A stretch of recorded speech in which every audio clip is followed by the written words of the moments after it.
Hi, everyone. This is Sister Elizabeth. We want to welcome you to In the Company of Charity, the podcast of the Daughters of Charity. And I'm joined today by my friend and co-host, Sister Liz Schoberg. How are you, sister? I'm doing very great. Very happy to be here. How are you doing? Good. I'm doing well. I'm excited about today's episode.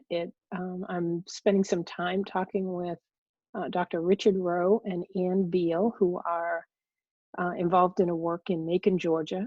I lived in Macon for a long time, and it was a wonderful place. And this was a pro-life center, a crisis pregnancy center that I was part of in the making. So it's called the Maximillian Kolbe Center for Life, and they have just an amazing story of the efforts of bringing about this ministry and just the work they're doing in Macon. And it's just really encouraging.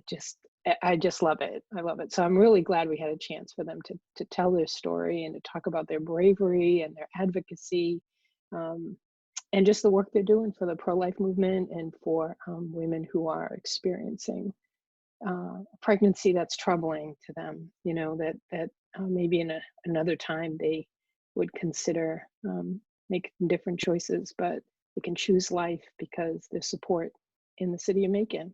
So we really hope they tell the story well, and I'm just excited for people to hear it because it needs to be told. So awesome. You're going to enjoy it. And before we get to it, two things. We know that things in the U.S. have been kind of challenging over the last weeks, and we are not going to talk too much about racism and George Floyd and et cetera, because we have a lot going on social media with that in that regard. And the Daughters of Charity as a community have put out a statement about the death of George Floyd. And so definitely give that a read on our Facebook page, Daughters of Charity Vocations US. And the other thing is we are going to implement this. We have a shout out to give. A shout out for Stephen Akron. He gave us a great review on Apple Podcasts. And so thank you, Steve. And you too could be shouted out on the podcast. Please give us a rating and a review on Apple Podcasts, or send us an email with your questions and suggestions. We would love to pray for you and to support you. So thanks so much, Steve, and hope you guys enjoy this episode.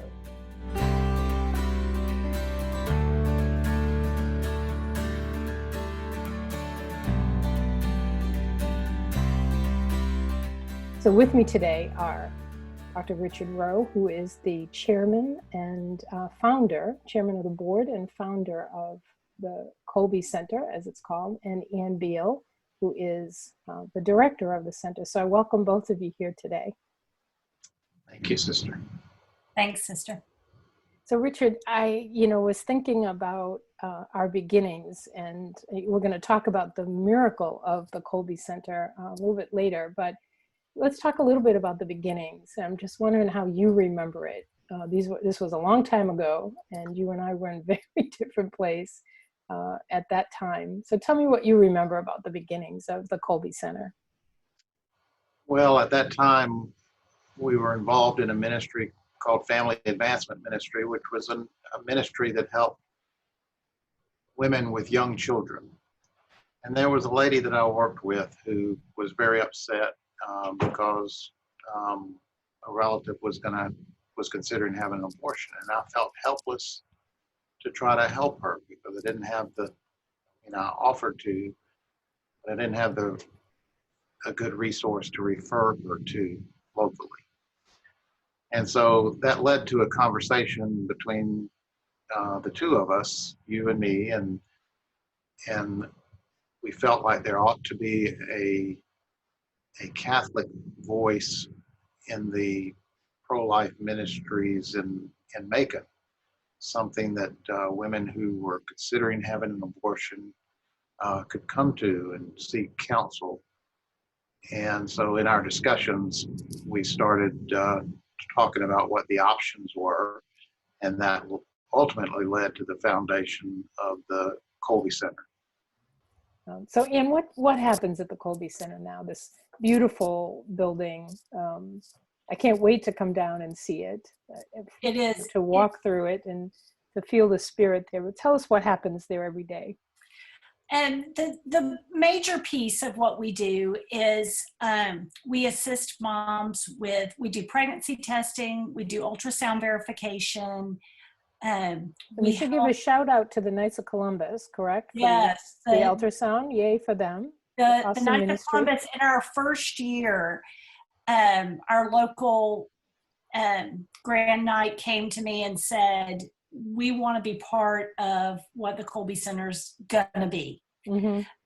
And they raised half, and the National Knights of Columbus program donated the other half, so that we were able to get a ultrasound machine very early in our ministry.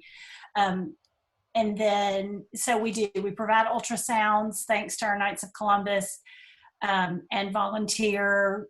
We have a volunteer nurse practitioner and a volunteer physician who come in and do those ultrasounds for us, which just makes such a difference to our moms.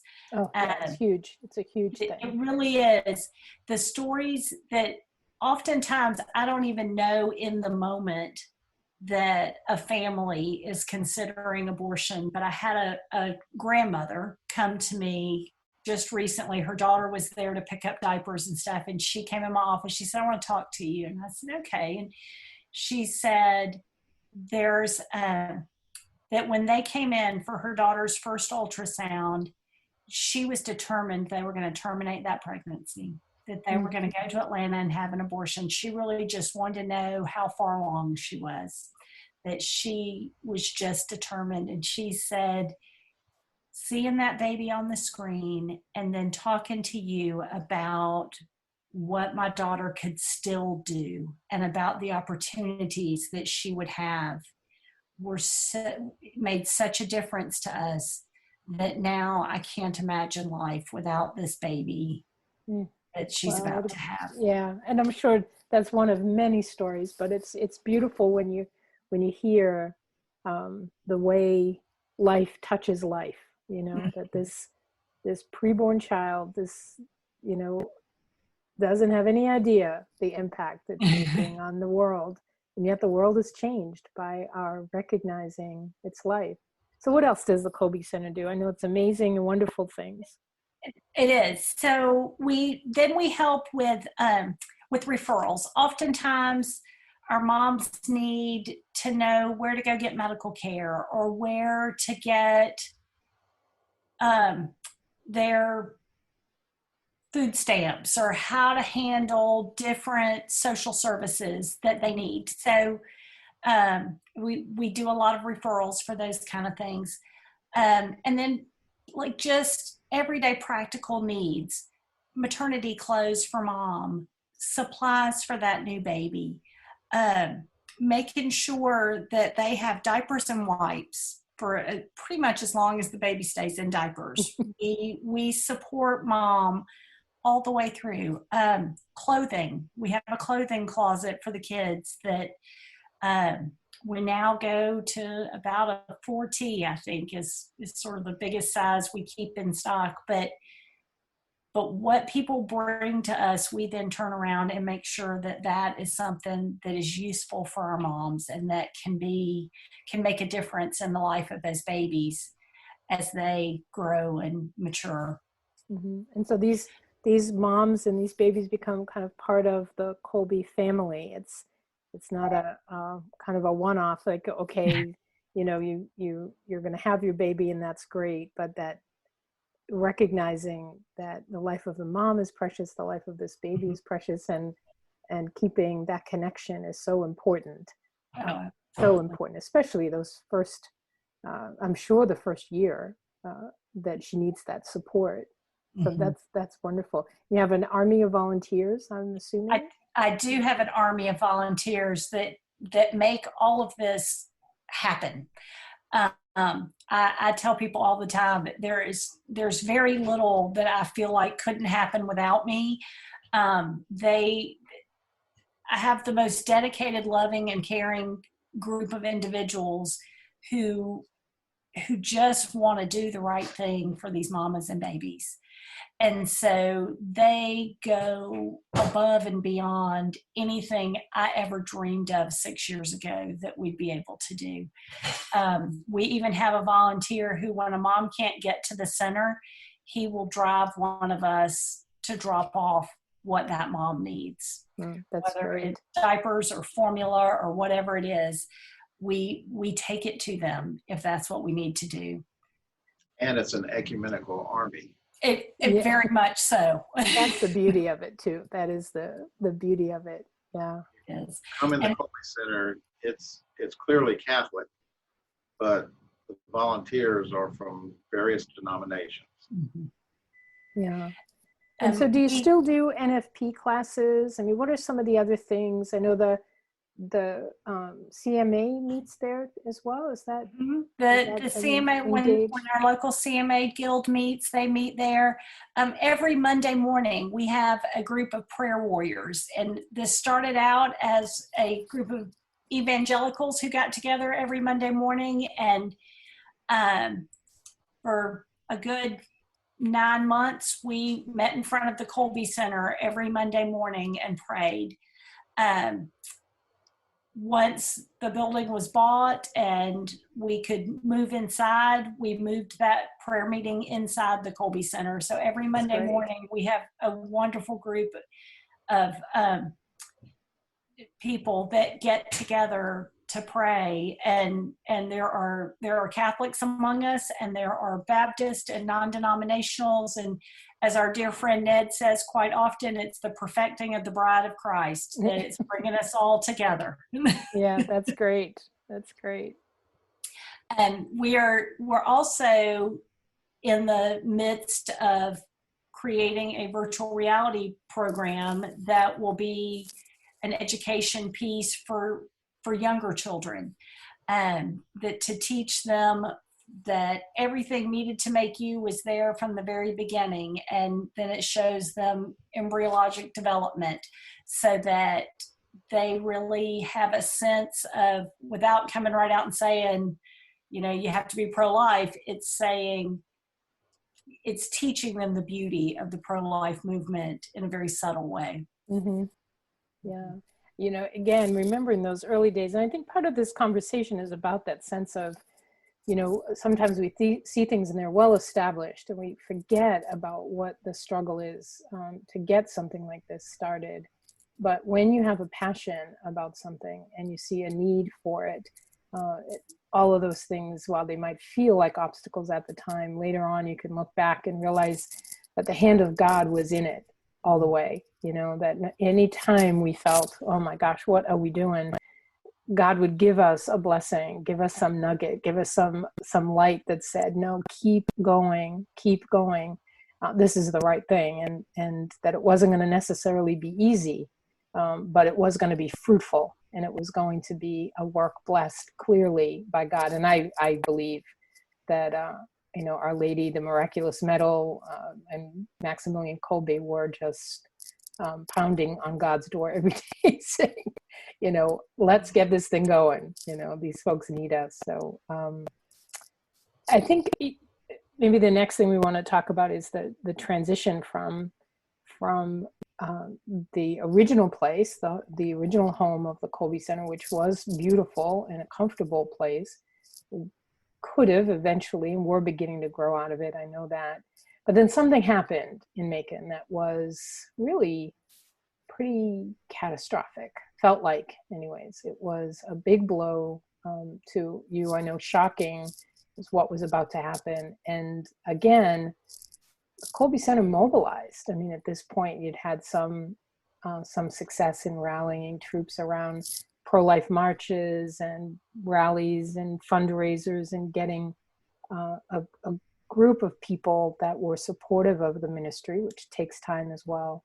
And then came an event that really was going to test the mettle of this ministry and test whether or not Macon would stand up for life, and whether or not the Kolbe Center could be that catalyst to keeping this in the focus. So I don't know who wants to start this part of the conversation.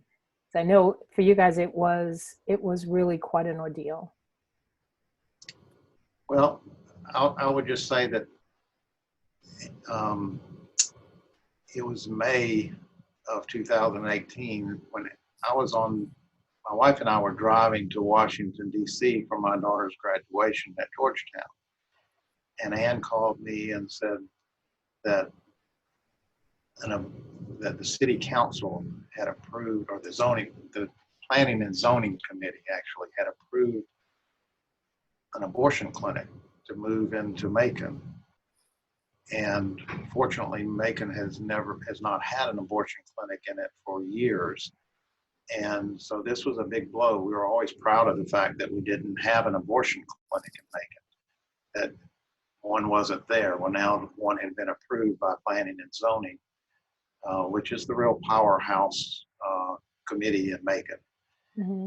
And so, when Ann told me that, we were driving to this graduation, I said, well, call Father Winchell, see if you can organize a rosary for Friday. And I'll call you when I get to Washington and we'll talk about other things. I think we have to get a front going. So then I'll let Ann tell how she started mobilizing things and how that transitioned to not just a Catholic rosary, but something more than that. So as the Rowes were on their way to Washington, I was calling everybody I knew, going, what can we do? How can we get people together? How can we mobilize a group quickly?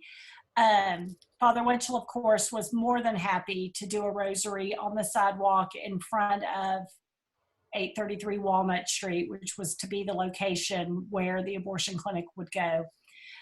In the meantime, another now board member of ours, Liz Fabian, called me and she said, I have a real good friend who was instrumental in getting rid of abortion clinics out of Macon 30 years ago, and he would like to talk to you. So she facilitated a introduction to a gentleman named Ned Dominic, who is now one of our dearest friends at the Kolbe Center, and sits as a friend of the board and advises us in many ways. But at the time, he came to me and he showed up at my office and he said, we have to fight this. We have to make them go away. And he began getting the people that he had worked with 30 years ago together. And he said to me, instead of this being a rosary, let's just make it a prayer service on Friday so that the Protestants won't be afraid to come. So we had a group of Catholics who stood and said the rosary, and then we had probably total 150 people who showed up. They prayed, they sang hymns. They were so passionate about the fact that we had to stop this from becoming an abortion clinic, even though at that point it was a done deal in everybody's eyes. That was a done deal. But that Friday was huge because it really did show us that there were so many people ready to stand up and say, this wasn't right. This wasn't handled properly. This was not right. So from that point, from Washington, Dr. Rowe got busy and created a newspaper ad for us, helped us begin to sort of formulate a plan for going forward, and that was really astounding to everybody that got involved, because they kept saying, but this is a done deal. There's nothing we can do. We can't stop this. There's nothing we can do. And we just kept going. We just kept planning more events. We did a 40 Days for Life type of campaign where we had people in front of that building as many hours a day as humanly possible to get the word out. We had people there holding signs saying, we don't want this to be an abortion clinic. Macon says no. And then when the surrounding businesses began to get involved was when we started to see light at the end of that tunnel, that there were 5 surrounding businesses who said, we will sign our names to a lawsuit to stop this from happening. And they did. They sued Planning and Zoning and the Summit Center, and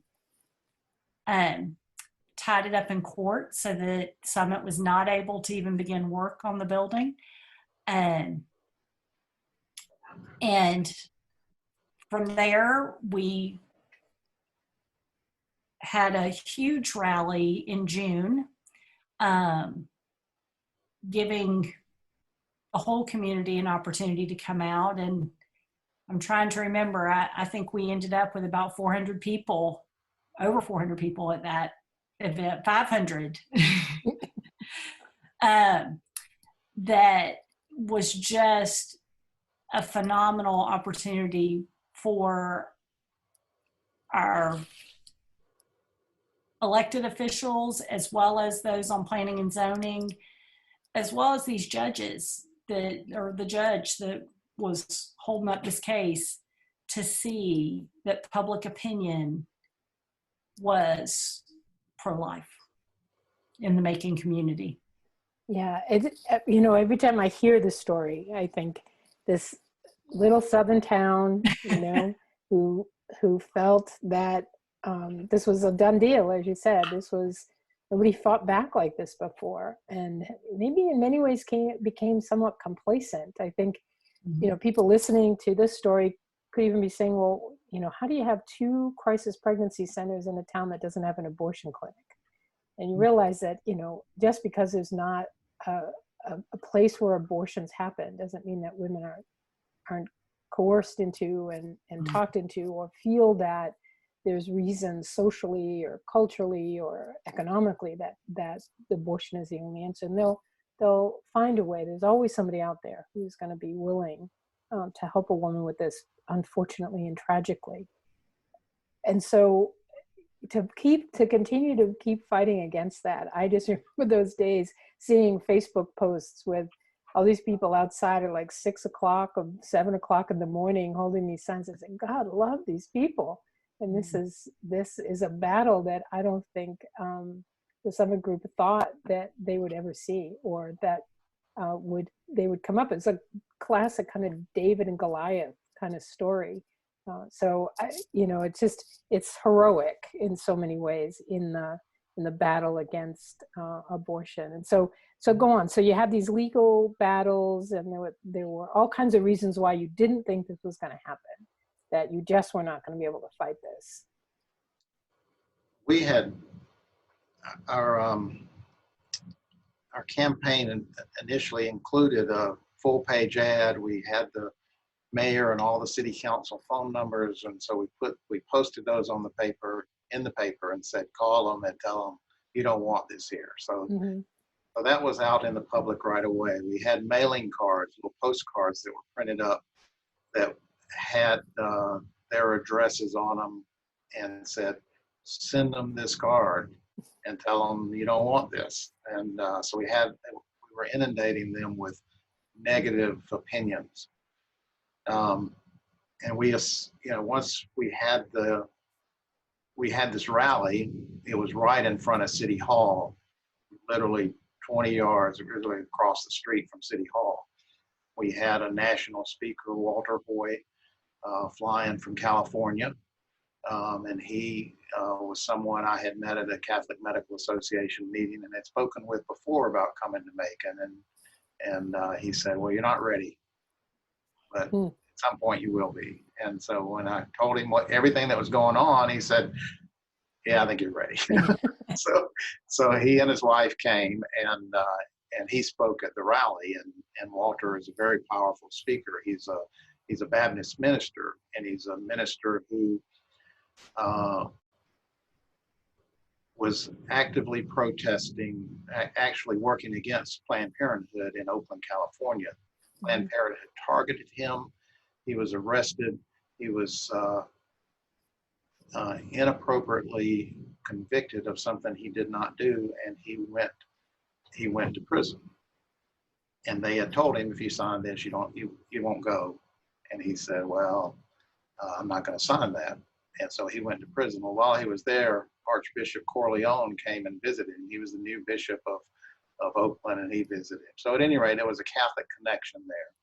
But he came and gave a very good speech, and we had a good rally. So all of these forces were lining up against the abortion clinic, but legally the law was on their side. Mm-hmm. We knew that we could tie them up in court, but we weren't sure that we would ever be able to defeat them. But fortunately, we had a good attorney who represented the 5 landowners, adjacent property owners, who said we did not get proper notification of this zoning change. And so it basically became tied up in court.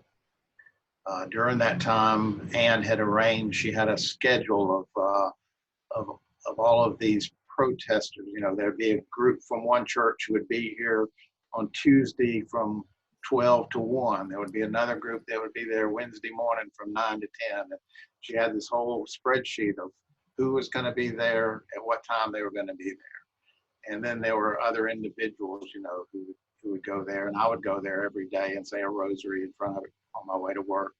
And there were other people who would go there in groups of 1 or 2, but she had arranged for all these people to go throughout the week. So there was always somebody there praying and protesting, holding signs up.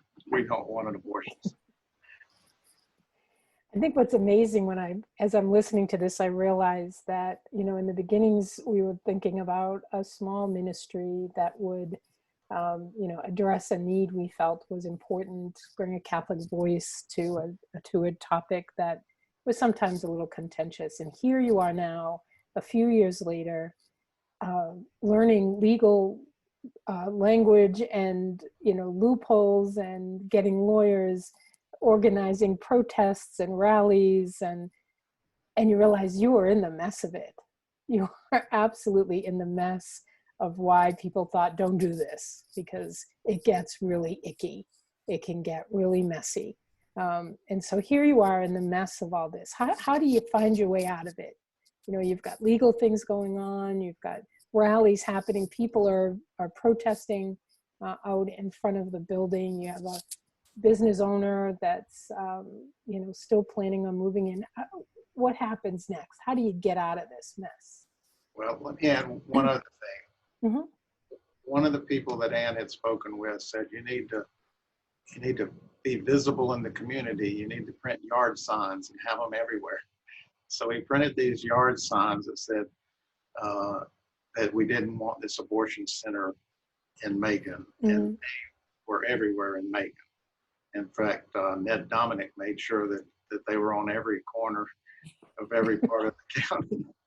And so you couldn't drive through Macon without seeing these signs that said we didn't want an abortion center in Macon. So it was very visible. We ended up going to court. In our first local court case, we lost because of a technicality. They said, well, you didn't turn in your paperwork in time. They actually had turned it in time, but the court recorder didn't record it till the next morning. And so the judge said, he basically ruled on established law, I guess, that if it's not recorded by the deadline, then it can't go. Well, that was appealed, and it went to court, and the assumption was that it would take at least a year in appellate court. Well, fortunately, again, we had a good attorney that was working for the landowners, and it was tied up in court. Our assumption was that we had the uphill battle, that we likely would not win this, because legally the Supreme Court has ruled that they can have an abortion center. But we did have them tied up in court. And the assumption also was that it was costing them a lot of money to hire all these lawyers. And if they were going to be tied up in an appeals court for a while, they were going to be spending a lot of money. When I used to go out there in front of this building at the abortion center every morning before I go to work, and there were stray cats there. I got to know the stray cats, and I still feed the stray cats. Yeah. And you know, I used to look at that building and thought, what a waste this thing. We can't let this place become an abortuary. And Ned Dominic knew the guy that owned the building, and he had spoken with him about why in the world did you lease this to an abortion center. And the owner of the building had felt a lot of pressure and heat from his community that he had leased this thing to an abortion center. And so the owner would like a way out, but he was really locked into a contract that would have been very lucrative for him, but nonetheless, he was suffering in the community for having executed this contract. And Ned arranged to go look at the building, and I think he and Ann went and looked at the building just to see the inside of it. And then I called Ned and told him I wanted to look at the building on the inside, because I'd been standing outside of it looking at it, you know, for months. And he took me in and we looked at it. And the owner wanted twice what the building was worth. He said, the owner kept telling Ned, he said, I can sell this building to you. You've got all those rich people at the Kolbe Center. Yeah, little did he know. And they can buy this building. But he wanted twice of what it was worth. And so we looked at it, and Ned said, no, don't buy this building. He wants too much for it. And so we looked at it, and I said, okay, great. And so I drove away satisfied that there wasn't any reason to buy this building. But it kept gnawing at me that, and I just felt like I was being told that we ought to try to buy this building. And so we contacted a real estate lawyer who was actually the guy that sold the guy the building initially. He knew the building, he knew the owner, and working with him, we ended up getting the building. It was a bit of a miracle and a story of faith. The real estate agent said the contract is coming due. They're going to start paying rent, and once they pay rent, he can't get out of the contract. Mm-hmm. We had an attorney verify that, put down tell us what it would take for him to be free of the contract. And the owner said he would sell it, but he wanted the full amount in cash in a week. And so the real estate agent said, he called me and he said, this is what he said he wanted. He wanted the full amount in cash in a week. And I thought, well, he might as well be asking me to hand him the moon. Right. Yeah. But I said, okay, well, let's do it. Right. Not having a clue Yeah. how it was going to happen. But, it's my belief the Holy Spirit wanted it to happen. It's my belief that the Holy Spirit knew in 2013 that this day was coming. And so he instrumented the origins of the Kolbe Center to prepare the community and to prepare the people who were able to fight the fight so that the Kolbe Center would be there to stop this abortuary and to become a beacon of hope on Walnut Street in Macon, Georgia, which is ultimately what happened by a lot of miracles. The Holy Spirit was able to buy this building, and now that, and then the Holy Spirit was able. The building was in terrible shape. Yeah, I was going to say, I know about some of these buildings on Walnut Street. We had renovated Daybreak. That's what One of them. That's why he said that don't buy the building. It needed a roof, it needed heat and air, it needed sheetrock repair, it needed floors, it needed asbestos abatement, it needed a parking lot, it needed paint, it needed a new building. Right. But the Holy Spirit. And maybe to a group like the Summit Group, this wasn't insurmountable. Probably renovated and done this to buildings forever as a bigger company. But this is a small Catholic ministry that basically, is just praying rosaries out front and having rallies, Small ministry that lives hand to mouth. Exactly. Exactly. Yeah. So, again, talk about David and Goliath. This is so you buy the building, basically. The Kolbe Center buys the building. we were able to, I think that the abortion company was looking for a way out. They knew that they were going to be tied up in court for a year. They'd already, our attorney estimated that their legal fees had to have been $50,000. Right. So they were probably looking for a way out. They knew that they were going to every day see a group of Catholics and evangelical Protestants praying and singing and holding signs in front of their business every day. And so they realized, I think, that if they could find a way out, that would be the best. So they had to, as part of the purchase of the building, they had to sign, the abortion company had to sign something agreeing to release their claim to the lease of the building. And so they did that. So I think that they were appropriately moved to get out of town. And so they did. And so now it became a Catholic ministry. The building was, again, through the work of the Holy Spirit, was renovated, and it really is a showplace and a real beacon of hope on Walnut Street.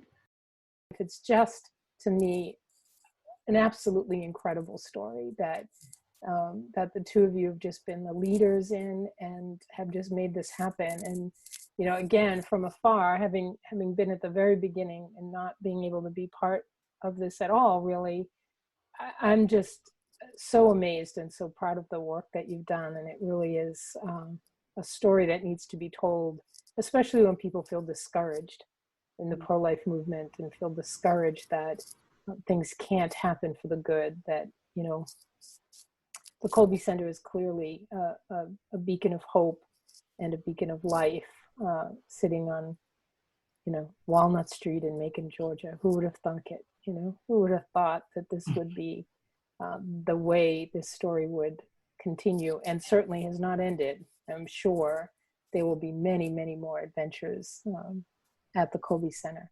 Is there something that you would like to ask our listeners to pray for, or something you'd like them to know about this adventure that you've both been on, that might give them some hope and some encouragement? Well, we'd certainly like to have their prayers for the Kolbe Center and the ladies who come there.